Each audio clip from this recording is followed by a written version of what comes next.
Great, we are live. All right, sounds good. Do we have participants already? Should I go ahead and launch into it, or should we wait till people trickle in? Let's wait for people to join. So let's start at the 2 minute mark. Okay, yeah, that sounds great. Um, the inauguration, or not the inauguration, the certification was today, so Trump is officially going to be president. No surprise to anybody. But that will happen on the 20th, and that's going to have a lot to do with what we talk about as far as NIW trends. So, just pointing that out. I know there's been a lot of chatter today. Um,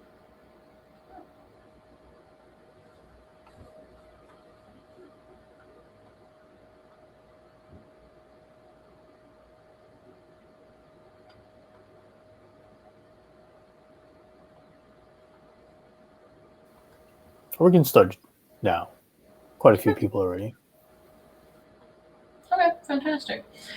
This live stream is about the EB2 and IW trends. I know a lot of people are really anxious about trends, are tracking trends really closely, trying to figure out who has the most up-to-date information on trends. And I guess the bad thing for all of us is I don't think there's anyone in the industry right now who can say they know with certainty what is going on at USCIS, and what is likely to go on in the immediate future, especially with the incoming Trump administration starting on January 20th. I can explain what we're seeing in our cases, and what I think the general trends are according to what's happening with ours, and also talking and chatting with other attorneys. Some of it is positive, some of it is not so positive. I think above all, the uncertainty is the thing that is the most burdensome. Because all of us are reasonable people. We can work within a framework if we know what that framework is. Um, we're not going to submit a case if we know that it doesn't fit within that framework. We submit the case if we know that there's a good argument it fits in that framework. But if there's uncertainty where we don't know for sure what the framework is, who's interpreting it, whose interpretation matters, it makes it much, much more difficult to accurately predict what's going to happen when an individual person enters into the situation. So, as far as overall trends, we know that tons more NIWs are being submitted. And this is just anecdotally, I've heard from people who work at many of the large companies now. It's not just one or two, it's many of the large companies. I think it may have started with some of the auto manufacturers as well as some of the biopharma companies. It has definitely spread to a large number of tech companies where they know that their employees are maxing out on H-1B and will not be able to get a PERM according to the current PERM processing timelines. And so they know that their only option to keep this employee is to figure out how to get them an approved I-140. And there's PERM for that. There's the investor visa for that. There's the EB-1A, and then there's the EB2 and IW. And for the vast majority of people who are working for a corporation in a 9-to-5 job, in a technical role, EB5, investor, and EB1A are just not real options within the next year or two. They may become options in the future, but not realistic in the short term. So the only option is EB2 and IW. And so we are hearing about floods of filings, and USCIS's response times have certainly climbed along with these rumors of increased filings. USCIS is now taking close to the 45 business day mark to issue decisions on a lot of cases. Not on all cases. We're getting some quick decisions still through the premium processing service. Like a bunch of decisions came in just before and just after Christmas, and they took maybe 15 business days or something like that. So some cases are moving forward reasonably quickly. But then there's this whole other backlog where you reach almost the 45th day mark. And if you are reaching almost the 45th day mark, from my experience, chances that you're getting an RFE go up significantly.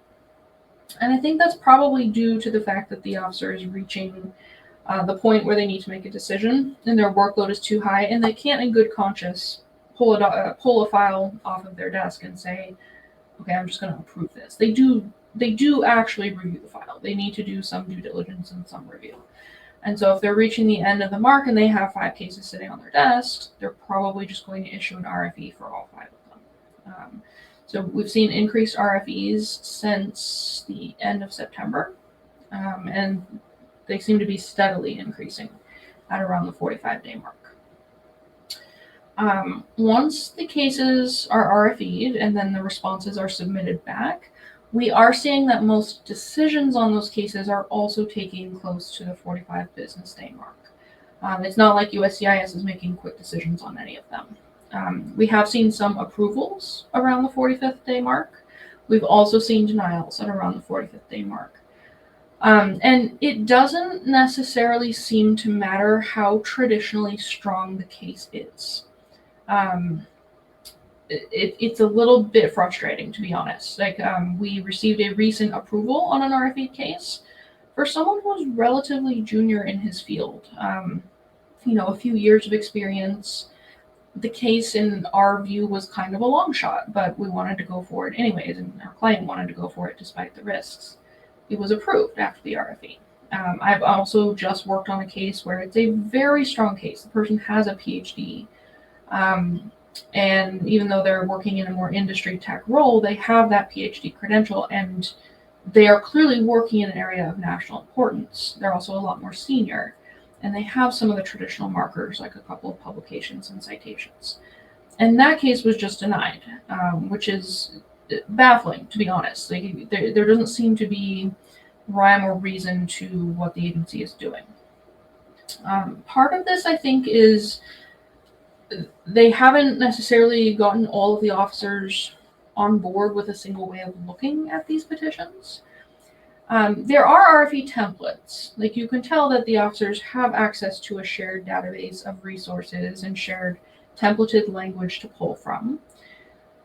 There are also a bunch of RFEs where you can tell the officers either using their own template or using a set of side templates, things that aren't typical or normal in an EB2 and IW RFE. So while there's access to shared resources, there's not really an enforcement of the same kind of mindset on EB2 and IWs. In my opinion, that is clear evidence of arbitrary decision making. It should be taken to court. But there's a lot of court decisions that say you can't challenge EB2 and IWs, unfortunately. So we're stuck with it for now. I think if it gets much worse, maybe someone will try to bring a lawsuit and find a successful angle to challenge the government on these kinds of decisions. But for now, the EB2 and IW is a discretionary benefit, fully discretionary, depending on the officer that you get.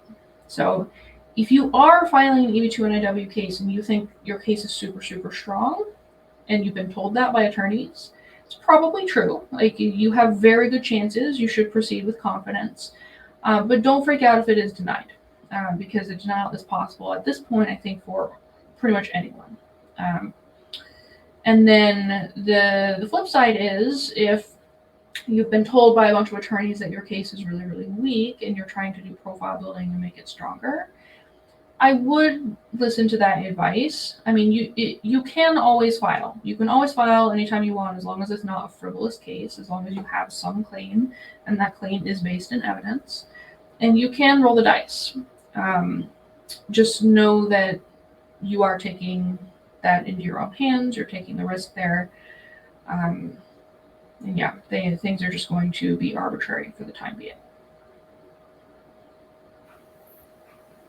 How about if you have been told that you have a strong proposed endeavor, but you just don't have enough activities to back up that endeavor? In that case, would you want to be doing more activities, like speaking at conferences, doing more research? Yeah, so this is where the uncertainty with the new administration comes into play even more. Because over the summer, we offered some profile building courses. We knew what it took to make a stronger NIW case. And trends still hold that up. It is a much stronger NIW case if you are active in your profession or field, if you have gained some recognition, some accolades, performed in some kind of service to your industry. So it still holds true to a degree. However, we did a lot of intensive profile building. And it took a lot of time and attention away from people's careers, their work, their personal lives, and all of that. And I would hate to advise doing that and really push that with this kind of threat looming that Trump could actually just take away all EB2 and IWs. We don't know for sure that those profile building activities are going to result in an approvable case or pan out at all. Now, I would still say for those of you who want EB2 and IW to be an option for your future, you should put in some profile building work. You should just temper your expectations and maybe not make as many sacrifices at this point in time, not knowing for sure if it's going to be worth it or the results are going to be good for you in the end. So for those of you who are junior, like maybe you have a bachelor's degree and 4 years of experience, so you can't apply for EB2 and IW right now anyways. You do have to wait until later in the year when you reach that 5th year. You should be engaged in some profile building. You should be trying to do some outreach, engage with your field, with your industry, get some accolades, get some recognition. All of that will pay off for you in the end, regardless of whether or not you end up filing an EB2 and IW. But it's not really a race right now, because even if you want to profile build in 3 months, 3 or 4 months is about the time when I would expect some actual changes to EB2 and IW adjudications under the new administration. So maybe you do just want to wait a little bit longer, do some basic level profile building, and then push really hard once you have more certainty on what the policies are. There are a bunch of different ways of looking at this, and it's not one size fits all. So I can't sit here and say this is exactly what you should do personally and individually, because all of you will be in slightly different situations with slightly different levels of need for the EB2 and IW. I would say make it part of your immigration planning if it's something you're looking into, but have backups, have contingencies, make sure that you're not relying on this category when things are so uncertain with the erratic RFEs, the incoming new administration, and all of that.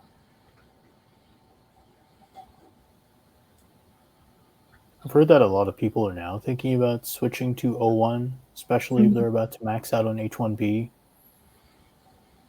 Yeah, before O1 was not really a max out strategy, right? In my experience working for the corporate firms, so they're representing the employers, I maybe saw it once or twice, but almost never, because it was very, very rare for someone to get on H1B and then go all 6 years and not have an approved I-140 in the end. The scenario has really only arisen in the past couple of years, when we're seeing the effects of the delayed PERMs and the very, very long processing times for PERMs. As long as you made a job change in the last 6 months of your H-1B, you could still get a permanent I-140 approval and it would be great. Then during the last Trump administration, it was more like a year. You had to get a year, and then as long as you started the PERM in that year, you were probably okay. And then it became 2 years. Now it's like 2.5, 3 years, and you better hope that you don't get an audit, or there's no qualified U.S. worker, or there's no wage that's too high, or there's no typographic error in your process. There's no room for error, and the timeline is so long that in my view, it's very unreasonable to rely on PERM right now. Hardly anyone stays in their job for more than 3 years anyways. And so like if a company has a 1-year tenure requirement, and then it takes 2.5 years from there, that's already asking more than the norm in most of the industries here. So I think the system is just totally untenable, and the delays have created this little mini EB2 and IW crisis that I think USCIS has found itself in. And I do feel sorry for the adjudicators and officers, because it is unexpected, it's unprecedented, and they didn't ask for this. They might be thinking that some of these petitions are unreasonable, and I can grouch about that. In my opinion, EB2 and IW should be more of an individual petition. I don't really think it's appropriate for most companies unless it's a highly specialized position, like really unique position.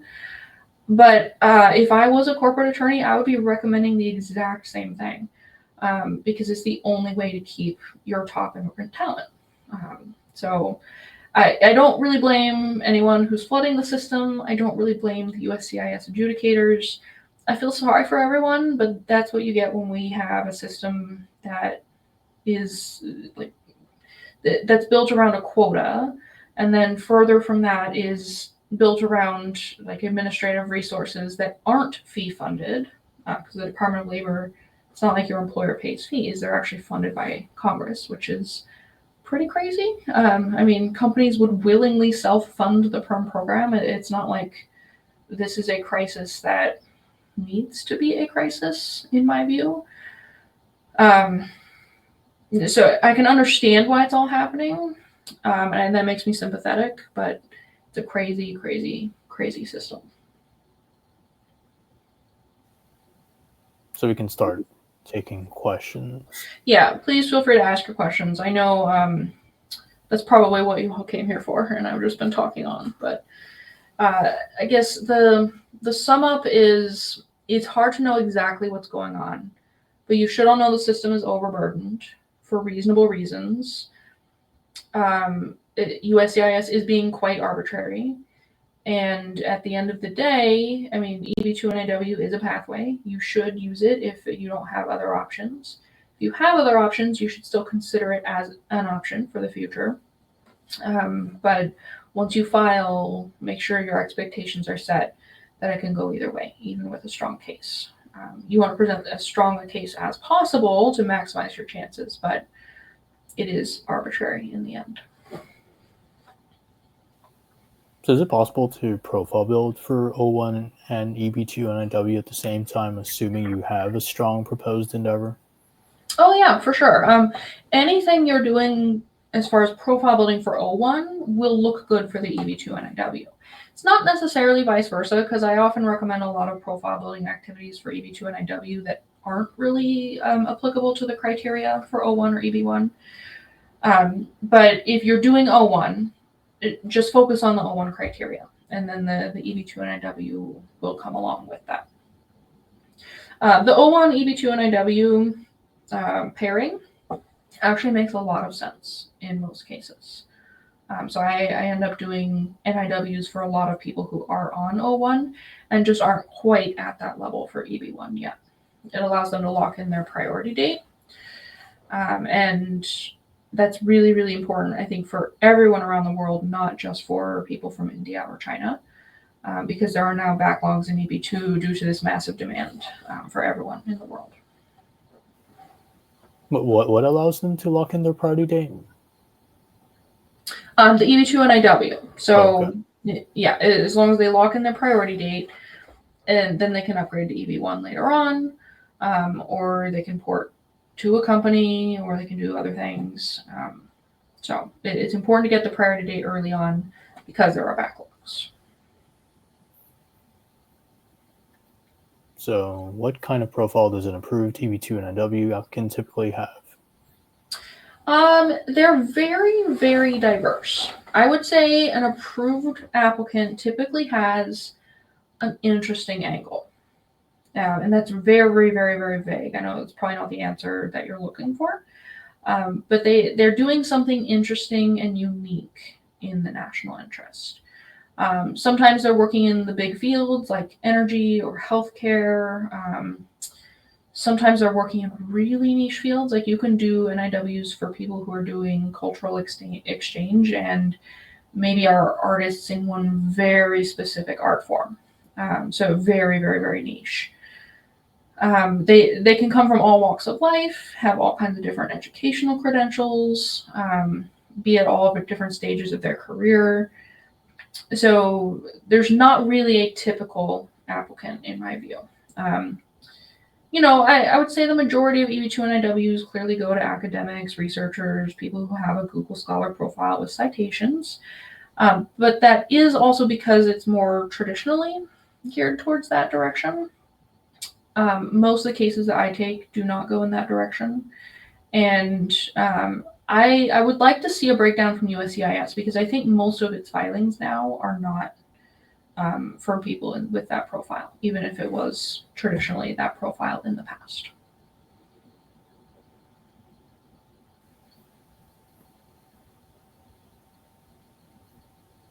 That question was from Abdul. Aditya asks, do we see PERM timelines lowering anytime soon? Unfortunately not. There was actually just a meeting about this with some American Immigration Association liaisons and the Department of Labor office that runs PERM. And essentially what it came down to is unless Congress puts a bunch more funding into this specific unit of the Department of Labor, and unless that unit is able to actively hire a bunch more people, we're not going to see them lowering anytime soon. The Department of Labor actually says that they're seeing record numbers of PERMs, which doesn't surprise me. And they haven't staffed up accordingly. So that's the main issue. And it's not like anyone is seriously looking at a solution right now, unfortunately.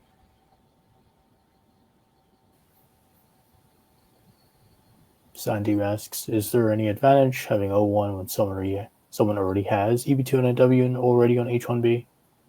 Not usually. Typically, I would say you should go on O1 if you're going to become an entrepreneur and own your own company. But that might not even be true anymore, given that H1B applicants can own their own companies and sponsor themselves through those companies. So I'm not going to say there's no advantage, but in most cases, I will recommend that the person stay on H1B and not consider O1. O1 is really a second choice or an alternative if something happens with the H1B. Pranav asks, is it safe to file for EB2 now? If yes, what is the current backlog and what would the backlog be if I file now? Is it safe? I mean, it's always safe to some degree to present your documentation. Presenting your documentation may have implications, especially if you're on a particular non-immigrant status. Like there could be implications for F1 or B1, B2, or J1, or some of these other single intent statuses. So make sure you talk to an attorney about how that would impact your international travel, your future career plan, and all of that. But as far as it being safe now versus before, I mean, there's not, in my view, like a safety change, as long as you're covering those single intent non-immigrant issues with an attorney. For the backlog, it's probably going to be about 3 to 5 years for people all around the world, 5 to 6 years, maybe even longer, like 8 years for people from China, and then like 90 plus years for people from India. So I would expect the law to change before most Indians can get a green card through EB2 and IW. It's still worth it for a lot of Indian nationals to apply in that category just to lock in a priority date and then be able to extend their H-1B. But the backlogs are only increasing, unfortunately. What recommendations do you have for someone with 24 months till FNIV? PERM yet to start and EB2 application prep in final stages. Do you think it's possible to file PERM 12 months prior to FNIV so that H1B is extended via AC21? Possible, yes, but time is ticking. I would recommend that you start or you ask or demand that your company start the PERM immediately and then push that forward as fast as you can. They're going to be asking you for employment verification letters and for some documentation about yourself. Don't delay on that documentation and follow up with the team that's preparing the prevailing wage request just to make sure that it's submitted quickly. So I wouldn't give up on the whole scenario. I would still push for PERM, but I am glad to hear that your EB2 and IW prep is in final stages because you may need it. That question was from Shobit. I was on L1A as international executive as part of startup until 2019. I had to move to H1B after the startup acquisition. I am on EB2 and driving consulting. Can I go for EB1 and IW?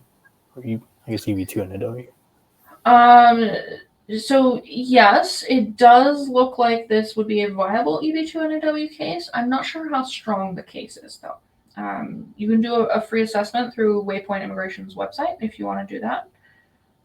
We may recommend you schedule a consultation just to talk through the finer points of your case, because like I was talking about with the trends, you could have a case that would have been good in September, October, but it's really difficult for us to advise exactly how strong it is, given that we're going to be filing it under a new Trump administration.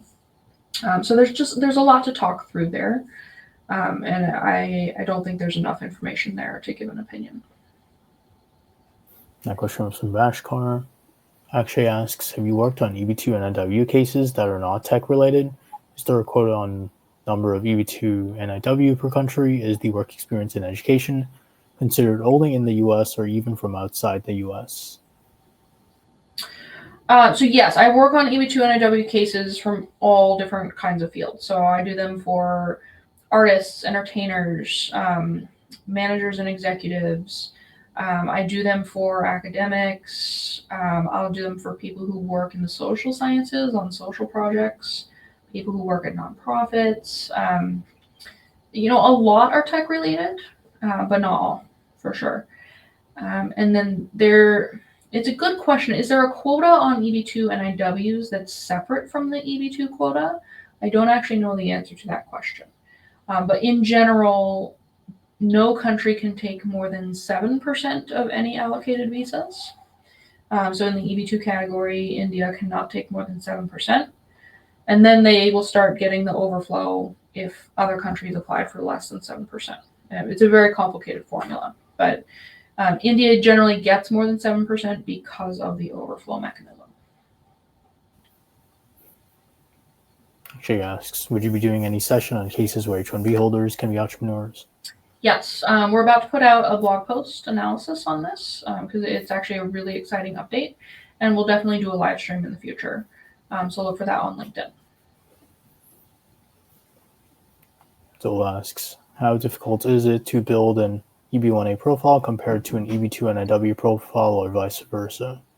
Yeah, the EB2 and IW is really focused on proposed endeavor. So the profile building you do is just to complement that. And it's not necessarily the core of the case, if that makes sense. It's super helpful, and I highly recommend it. You can go from a really weak to a really strong profile doing profile building, but it's not everything.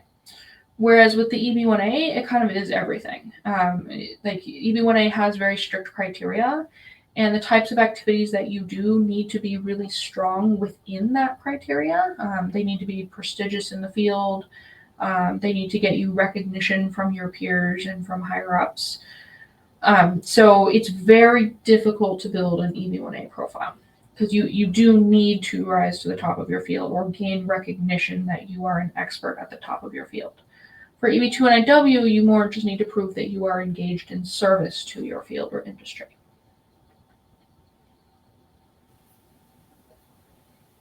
Yeah, Ruby asks, how is the backlog for countries in Central America, specifically Panama? Yeah, so right now, the backlogs for all countries except for China or India are pretty much the same in employment-based categories. So Panama will be the same as all the other countries in Central America, which is the same as all the countries in South America, most of the countries in Europe, and so on and so forth. So right now the backlog is only registered at about 1 year, but it's been 1 year for 1 year, so really it's 2 years. And with all the influx of EB2 and IW filings, I really do think it's more like 3 or 5 years. So people who are from countries other than India or China are now going to be competing for more of those H-1B lottery slots. They're going to be competing for other types of visas. They're going to be going through the PERM process, but then needing other options. I've started filing EB1As for a lot more people who are rest of world than I would in the past. Like I've had a few clients, for example, from Mexico recently, and as much as possible, I'm trying to get them into the EB1A category. It's not possible for everyone. Some people are well on their way, but for some of them, normally I would do an EB2 and IW case, but I'm looking at the facts and I'm looking at how arbitrary EB2 and IW is right now, and I'm saying, well, let's just go for EB1A. And I know that doesn't make people born in India very happy because now there's more competition for the EB1A slots, but that's how it works in the quota system. There's lots of competition for the slots. Actually asks, can we file PERM with employer and simultaneously file EB2 and IW on the side? Advantages, disadvantages of these same. Yes, you can and you should. Like there could be some finer advantages or disadvantages. I don't want to advise that this is always the right strategy. Not generically on a call like this, but most of the time it's a really good strategy. Most of the time I recommend that people do it. And it's very common to do it as well.